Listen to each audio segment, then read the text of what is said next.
Bonjour, heureuse de vous retrouver pour la suite du thème, l'impératif de l'évangélisation. Nous allons voir plus spécifiquement la nécessité d'avertir les âmes quant à la menace du jugement et de l'enlèvement de l'Église. Prêtons l'oreille à ce que va nous dire Franck Alexandre.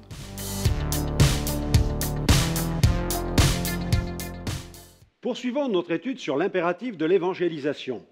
Je vous propose maintenant d'aborder le 4e point, où il est question de la nécessité d'avertir les âmes quant à la menace du jugement. Évoquant l'aspect du jugement dans le message, John Wesley pouvait dire ceci: « J'ai l'audace de dire que là où le jugement n'est pas prêché, l'évangile n'est pas prêché. Prêcher contre le péché en usant de la loi morale et esquiver la question du jugement, c'est comme vouloir faire la guerre avec des canons sans boulet. Un tel message est inoffensif, il n'est pas crédible. Pourquoi dire à un enfant que telle chose est mauvaise et lorsqu'il la commet, il n'encourt aucune sanction? La prédication du jugement et de l'enfer est la suite logique au message de la repentance, sinon celui-ci ne sert à rien. » Je vous propose de faire une lecture biblique maintenant dans les Actes des Apôtres, au chapitre 3, à partir du verset 19 jusqu'au verset 20. Acte 3, versets 19 à 20, l'apôtre Pierre prêche ce message. Il dit « Repentez-vous donc et convertissez-vous pour que vos péchés soient effacés, afin que des temps de rafraîchissement viennent de la part du Seigneur et qu'il envoie celui qui vous a été destiné, Jésus-Christ. » Dans Acte 2, verset 40, il est écrit que par plusieurs autres paroles, il les conjurait et les exhortait, disant « Sauvez-vous de cette génération perverse. » Pierre prêcha la repentance et la conversion. Mais quelle est la signification du verbe « se convertir » ? Dans un sens général, il signifie « se tourner vers » ou plus précisément « quitter une condition pour une autre ». La conversion est souvent décrite comme un demi-tour à 180 degrés. Le pécheur qui se convertit se détourne donc de ses péchés pour se tourner de façon complète et permanente vers Dieu. Et pourquoi décide-t-il de faire demi-tour? Tout simplement parce que le danger est en face. Il y a quelques années, j'ai fait la grave erreur d'emprunter une autoroute en sens inverse. Quand j'ai vu les véhicules qui arrivaient au loin et me faisaient des appels de phare, j'ai cru sur le moment que les gendarmes procédaient à des contrôles radars. Mais ça n'avait rien à voir avec cela. En fait, ceux qui arrivaient en face tentaient de me faire comprendre que je ne roulais pas dans le bon sens et que le danger était imminent. Qu'ai-je fait? Eh bien, j'ai freiné brutalement et j'ai décidé immédiatement de faire demi-tour. Il nous faut avertir les âmes au sujet du danger qu'elles encourent. Paul pouvait dire dans 2 Corinthiens chapitre 5, verset 11, 2 Corinthiens 5, 11, « Connaissant donc la crainte du Seigneur, nous cherchons à convaincre les hommes. » Connaissant donc la crainte du Seigneur, nous cherchons à convaincre les hommes. Et puis, Leonard Ravenhill, qui est considéré comme l'un des prophètes des temps modernes, il n'a pas caché ses inquiétudes face à la tiédeur grandissante de l'Église. Il a dit ceci: « Est-ce qu'un marin pourrait s'asseoir tranquillement s'il entendait le cri de ceux qui se noient? Est-ce qu'un médecin pourrait s'asseoir confortablement uniquement en laissant ses patients mourir? Est-ce qu'un pompier pourrait s'asseoir tranquillement, laissant les hommes brûler et ne pas secourir?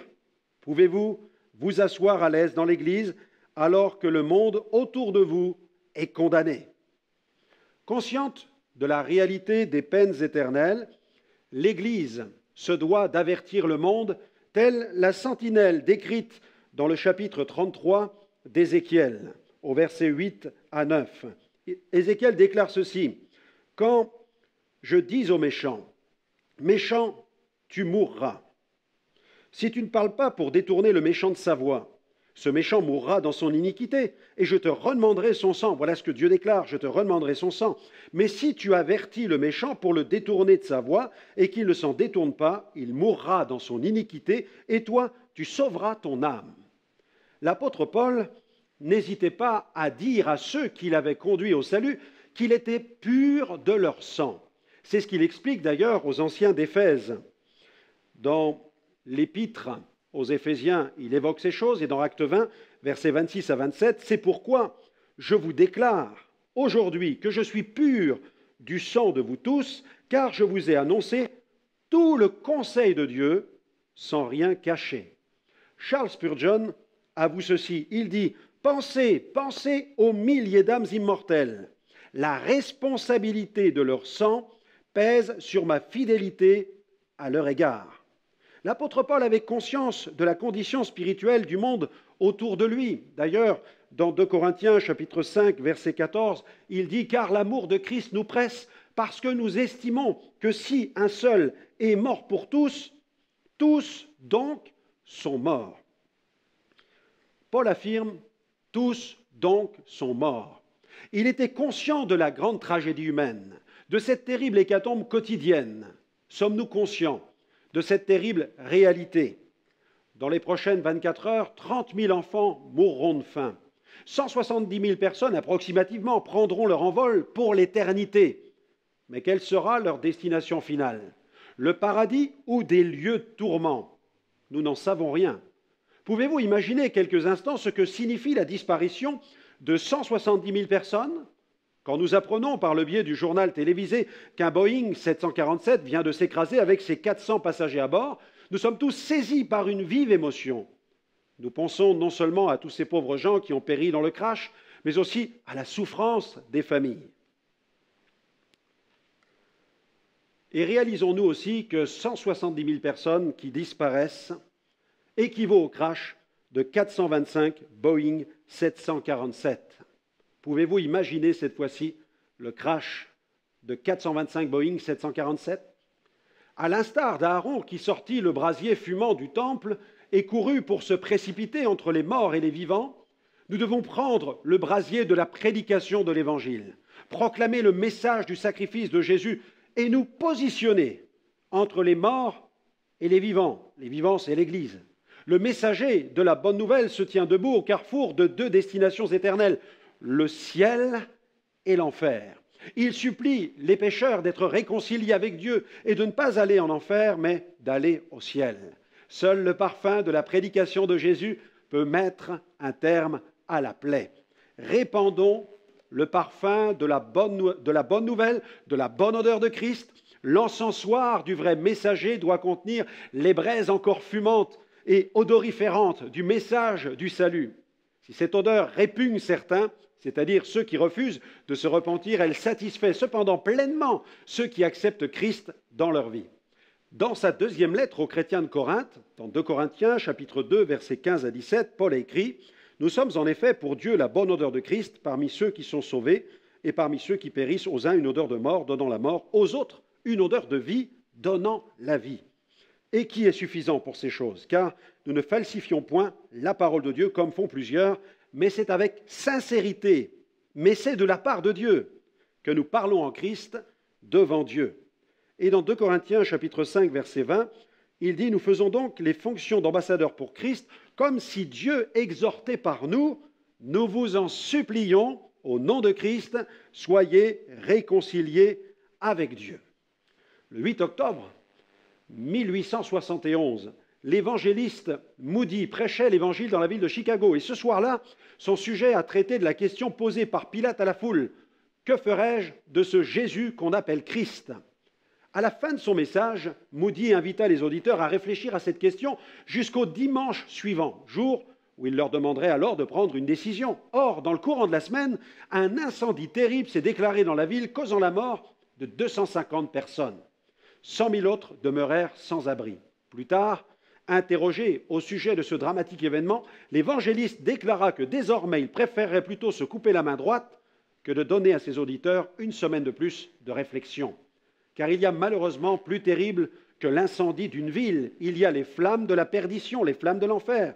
Jésus a parlé du feu qui ne s'éteint point, un lieu de terrible lamentation, un lieu de pleurs et de grincement de dents. Il nous faut craindre Dieu, prêcher, bien sûr, son immense grâce, tout en mettant en garde contre sa colère. Cependant, comment exiger des pécheurs qu'ils craignent Dieu et son jugement quand une partie de l'Église est offensée par les messages qui mettent en garde contre la menace du jugement? Paul prêchait le jugement non pour terroriser ses auditeurs, mais pour les persuader. Sur ce point, Charles Spurgeon pouvait dire Je hais la proclamation des terreurs du Seigneur par des hommes au visage dur, à la voix acerbe. Bill Thomas a dit, nous devrions prêcher l'enfer avec des larmes dans les yeux. Dans Acte 17, versets 30 à 31, à Athènes, sobrement, face à une foule dont les croyances étaient multiples, Paul a déclaré « Dieu, sans tenir compte des temps d'ignorance, annonce maintenant à tous les hommes en tout lieu qu'ils aient à se repentir parce qu'il a fixé un jour où il jugera le monde selon la justice, par l'homme qu'il a désigné, ce dont il a donné à tous une preuve certaine, en le ressuscitant des morts. » L'auteur de l'Épître aux Hébreux tire la sonnette d'alarme et il proclame ceci dans Hébreux chapitre 2, verset 3, « Comment échapperons-nous en négligeant un si grand salut qui, annoncé d'abord par le Seigneur, nous a été confirmé par ceux qui l'ont entendu. » Et encore, Hébreux 12, 25, « Gardez-vous de refuser d'entendre celui qui parle, car si ceux-là n'ont pas échappé, qui refusèrent d'entendre celui qui publiait les oracles sur la terre, combien moins échapperons-nous si nous nous détournons de celui qui parle du haut des cieux. » Et puis Jésus a dit, dans Matthieu 10, 28, « Ne craignez pas ceux qui tuent le corps et qui ne peuvent tuer l'âme, craignez plutôt celui qui peut faire périr l'âme et le corps dans la géhenne. » L'auteur de l'Épître aux Hébreux nous rappelle qu'il est réservé aux hommes de mourir une seule fois, après quoi vient le jugement. Il nous dit aussi que Dieu jugera par Jésus-Christ les actions secrètes des hommes et que chacun de nous rendra compte à Dieu pour lui-même. Imaginez quelques instants que vous décidiez de sauter en parachute et que votre parachute ne s'ouvre pas. Il vous reste encore le parachute ventral, me direz-vous. Mais que faire si le second ne s'ouvre pas non plus? Il vous faut alors prier et espérer que quelqu'un vienne vous porter secours, et ce, très vite, car dans un cas comme celui-ci, ce ne sont pas les minutes qui sont comptées, mais bel et bien les secondes, car vous descendez en chute libre à la vitesse de 300 km à l'heure environ. Eh bien, c'est ce qui est arrivé à Shirley Diggert le jour de son baptême de saut en parachute. En effet, le premier parachute ne s'est pas déployé complètement et le second s'est emmêlé dans le premier. Heureusement, Dave Harstock, son instructeur jumelé pour ce premier saut, tira les poignées du harnais de son parachute et tenta de se positionner en dessous de Diggert dans l'espoir de briser sa chute au moment où ils allaient rencontrer la terre ferme.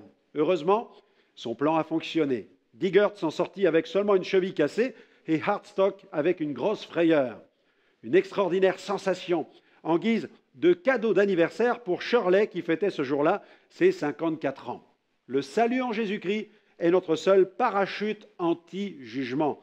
Paul affirme ceci dans Romains chapitre 8, verset 1er. « Il n'y a donc maintenant aucune condamnation pour ceux qui sont en Jésus-Christ. » Amen.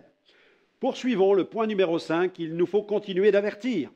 Point numéro 5, dans le message d'évangélisation, il doit y avoir la dimension qui consiste à avertir de cette nécessité, la nécessité d'avertir les âmes quant à l'imminence de l'enlèvement de l'Église. Le slogan des premiers chrétiens était « Maranatha », c'est-à-dire « Jésus revient ». Ils voulaient voir le retour de Jésus. Et l'auteur Robina Torrey a écrit « Le retour imminent de notre Seigneur est le plus grand argument en faveur d'une vie pure, désintéressée, consacrée, affranchie du monde et livrée dans le service. » Amen. Nous sommes d'accord avec M. Torrey. Même si nous ne savons ni le jour ni l'heure, nous savons que le retour du Seigneur est proche. Il est plus proche de nous qu'il le fut des premiers chrétiens. Alors ne nous laissons pas troubler par le nombre des années et des siècles qui passent, car pour le Seigneur, 1000 ans sont comme un jour. Le Seigneur est à la porte. De nombreux signes le confirment. Les signes annonciateurs du retour de Jésus se multiplient et augmentent en intensité. L'humanité entrera bientôt dans un cyclone.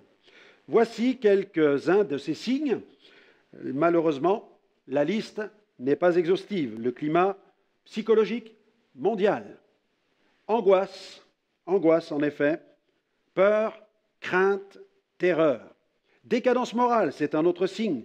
Recrudescence de l'iniquité, banalisation du mal, dépénalisation, Société de plus en plus permissive, violence urbaine, dépravation morale, corruption, rébellion, refus de l'autorité, mépris du prochain, racisme.